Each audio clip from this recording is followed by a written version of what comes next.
आखिर क्यों स्टूडेंट्स जानते हुए प्रश्न को एग्जाम में गलत करके आते हैं? आखिर क्यों स्टूडेंट्स एग्जाम टाइम में नर्वस फील करते हैं? आखिर क्यों स्टूडेंट्स एग्जाम लिखने के बाद हमेशा पछताते हुए आते हैं? नमस्कार, 8 साल पढ़ाने के अनुभव के साथ आज मैं आपको एग्जाम से पहले और एग्जाम समय का टाइम टेबल बताने जा रहा हूं। यदि आप इन बताया हुआ नियम का पालन कर लिए तो आपका 15 से 18% मार्क्स डेफिनेटली बढ़ जाएगा। मेरे दोस्तों, एग्जाम टाइम में रिवाइज का सबसे महत्वपूर्ण स्थान होता है। यदि आप एग्जाम टाइम में पढ़ा हुआ को सही तरह से रिवाइज नहीं कर पाएंगे तो आपका जानने वाला क्वेश्चन भी गलत हो जाएगा। मेरे दोस्तों, आधा अधूरा ज्ञान कहीं का नहीं रहता है। जिसको जानिए परफेक्ट जानिए, नहीं तो एग्जाम हॉल में बैठने के बाद जो क्वेश्चन आप आधा जान रहे हैं वो ऐसे भी उड़ जाता है। जब आपका एग्जाम एक सप्ताह बच जाए तो टफ क्वेश्चन में मत पढ़िए। इतना दिन में कुछ नहीं हुआ तो अब क्या होगा? जो क्वेश्चन को आप कभी भी नहीं पढ़े हैं उस क्वेश्चन को सॉल्व अभी मत कीजिए। यदि आप उसी में फंस जाइएगा तो आपको रिवाइज के लिए टाइम कम पड़ जाएगी और एग्जाम टाइम में रिवाइज की अत्यंत आवश्यकता होती है। अक्सर स्टूडेंट पढ़ते तो हैं लेकिन पढ़ने ही नहीं जानते हैं। जब आपका एग्जाम 8 से 10 दिन बचा हो, आज तक में आप जितना भी पढ़े हो स्कूल में, कॉलेजेज में, ट्यूशन में, उन सभी को पलट पलट के देखिए, इतना देखिए कि रग रग में छप जाए। यदि आप इस तरह का रिवाइज कर लिया तो आपका जानने वाला क्वेश्चन एग्जाम में कभी भी गलत नहीं होगा। मेरे दोस्तों, जो स्टूडेंट्स एक सब्जेक्ट का महारथी होता है वह कभी भी टॉपर नहीं बनता। इसलिए आपको सभी सब्जेक्ट को पढ़ना है और सभी सब्जेक्ट को रिवाइज करना है और सभी सब्जेक्ट में टाइम टेबल मेंटेन करना है।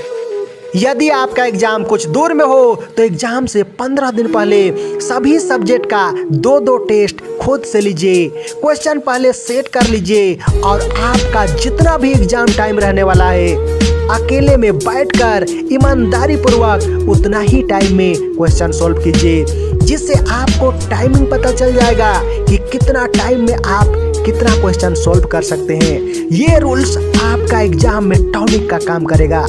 दोस्तों, अक्सर देखा जाता है क्वेश्चन 3 टाइप का रहता है, जिसमें से 25 से 30% क्वेश्चन इजी रहता है, 45 से 50% क्वेश्चन एवरेज का रहता है और 20 से 25% क्वेश्चन कुछ टफ रहता है। आपको वही क्वेश्चन पहले हल करना है जो क्वेश्चन आपको बहुत अच्छी तरह से आता हो। दोस्तों, जब आपका एग्जाम टाइम आने वाला हो तो शरीर को स्वस्थ रखना बहुत जरूरी है।